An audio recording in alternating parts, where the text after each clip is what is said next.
Assalamualaikum warahmatullahi wabarakatuh. Perkenalkan, nama saya Muhammad Akhlaq Kanal Hakim dengan NPM 2335149 dari kelas pemrograman mobile F.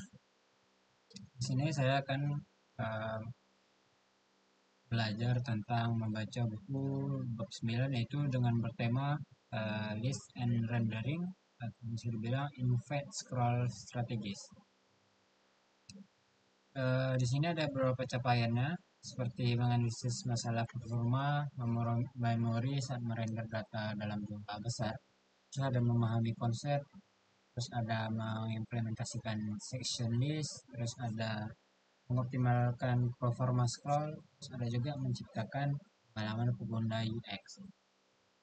Nah, bagian pertama ini ada the list performance problem. Bagi pengembang yang berlatar belakang web, naluri pertama saat ingin menampilkan daftar data adalah menggunakan metode JavaScript standar seperti array.net.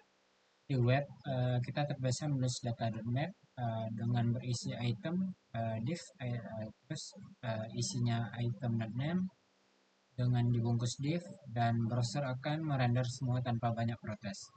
Namun, membawa kebiasaan ini ke pengembang mobile menggunakan komponen scroll view adalah resep bencana performa yang paling umum terjadi. Masalah utamanya terletak pada cara scroll view bekerja. Ia merender seluruh komponen anak sekaligus saat pertama kali dimuat, tidak peduli apakah komponen tersebut terlihat di layar atau tidak. Bayangkan kamu memesan 1000 porsi nasi goreng di restoran dan pelayan menghidangkan semuanya sekaligus di mejamu yang kecil.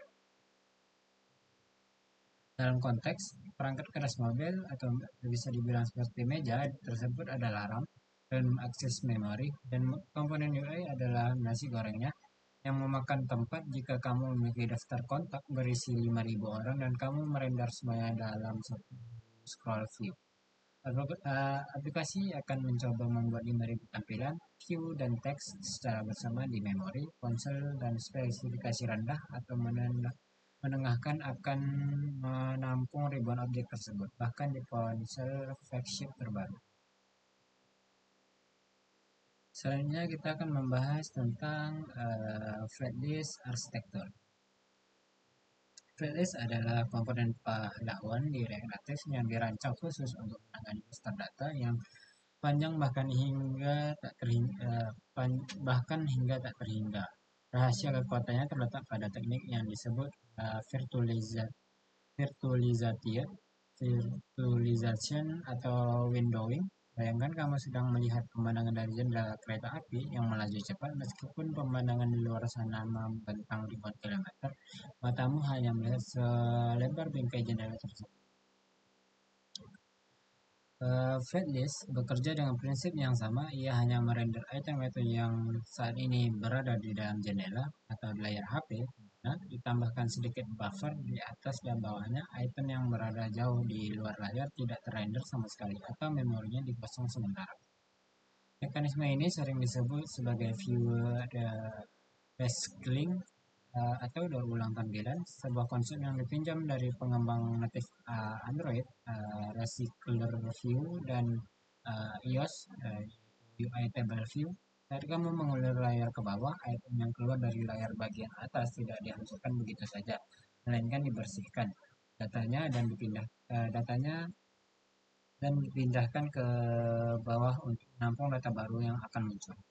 Jadi, meskipun daftar mau berisi 10.000 item, di Flatlist mungkin hanya menggunakan memori sekitar 10 hingga 20 komponen tampilan secara fisik pada satu waktu. Ini menjaga penggunaan RAM tetap konstan dan rendah, tidak peduli seberapa banyak data yang kamu tambahkan ke dalam daftar.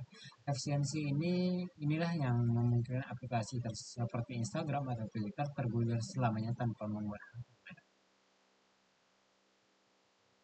Selanjutnya bagian 3 yaitu ada section list implementasi. Terkadang data tidak hanya berupa daftar linear sederhana, tetapi memiliki struktur kelompok atau kategori, seperti daftar kontak yang dikelompokkan berdasarkan abjad A, B, C, atau menu restoran yang dibagi menjadi makanan, minuman, dan dessert. Jika kita memaksakan struktur ini ke dalam flatlist biasa, kita harus melakukan manipulasi logika yang rumit dan membingungkan untuk menyesuaikan judul kategori di antara lain. React Native menyediakan solusi khusus untuk skenario ini bernama section list. Komponen ini adalah saudara kandung Fedlist yang dirancang khusus untuk menangani data yang terfragmentasi menjadi beberapa bagian atau section-section, bagian-bagian, atau bisa dibilang sections. Struktur data yang diterima oleh section list sedikit berbeda dari array biasa. Ia mengharapkan array objek, di mana setiap objek mewakili satu seksi dan memiliki properti data. Array item di seksi tersebut dan properti lain seperti title atau judul seksi, misalnya title dengan berisi buah, terus ada data dengan isi komponennya yaitu apel dan jeruk, terus ada title dengan berisi sayur, terus datanya dengan berisi komponen wortel dan bayam. Section list kemudian meminta dua fungsi render utama atau bisa dibilang render item, item anak seperti apel dan jeruk, dan render section header untuk kepala seksi seperti buah sayur. Tulisan ini membuat kode kita sangat semantik dan mudah dibaca karena struktur visual UI yang mencerminkan struktur logis data.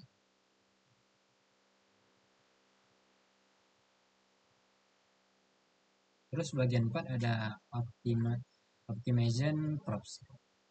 Setelah berhasil menampilkan data menggunakan Fedlist, langkah selanjutnya adalah melakukan tuning atau penyetelan mesin agar performanya maksimal. Prop utama dan terpenting yang wajib dipahami dan sering menjadi sumber peringatan kuning di terminal adalah T-extractor. Prop ini bertugas memberikan identitas unik atau seperti KTP untuk setiap item dalam daftar. React Native membutuhkan ID unik ini untuk melacak item mana yang berubah, dihapus atau ditambah sehingga ia bisa meminimalkan render ulang. Jangan pernah menggunakan indeks array 0, 1, 2 sebagai key jika daftar bisa berubah urutannya karena itu akan mengacaukan manajemen memori React. Gunakan ID unik dari database seperti item.id atau item.uid.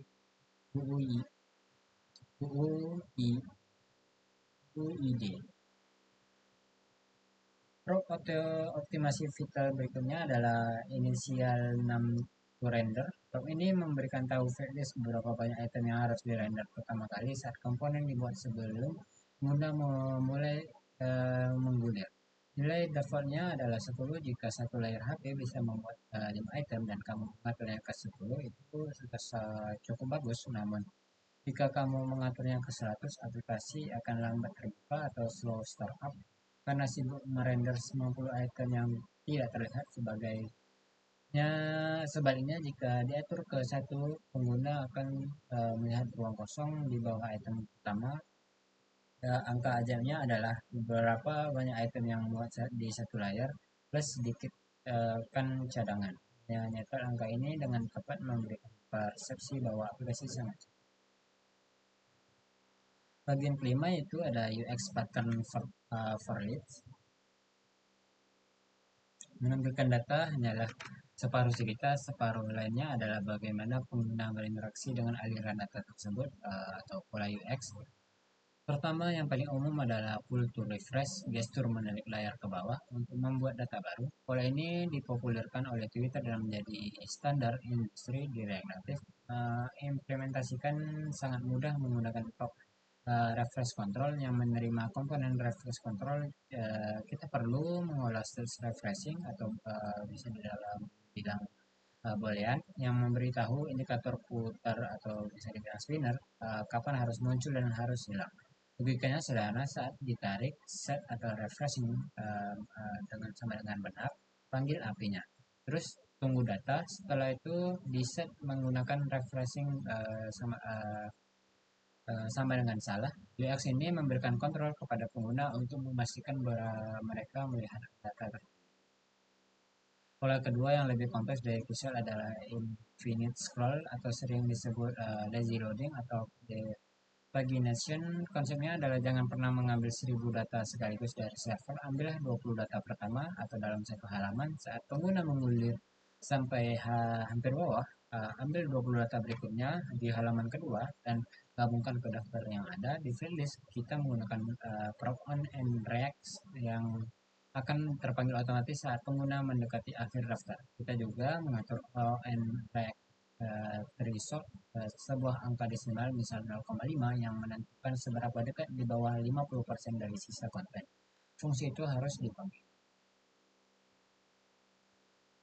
Bagian keenam yaitu integrasi keislaman. Dalam bab 9 kita belajar bahwa sumber daya memori RAM itu terbatas dan berharga. Menguruskan memori ribuan data yang tidak dilihat, maka ada tindakan ceroboh yang membuat aplikasi hancur atau crash. Kita menggunakan file disk untuk berhemat dan infinite scroll untuk membuat data secara bertahap. Prinsip ini sangat selaras dengan ajaran Islam tentang manajemen sumber dan kehidupan.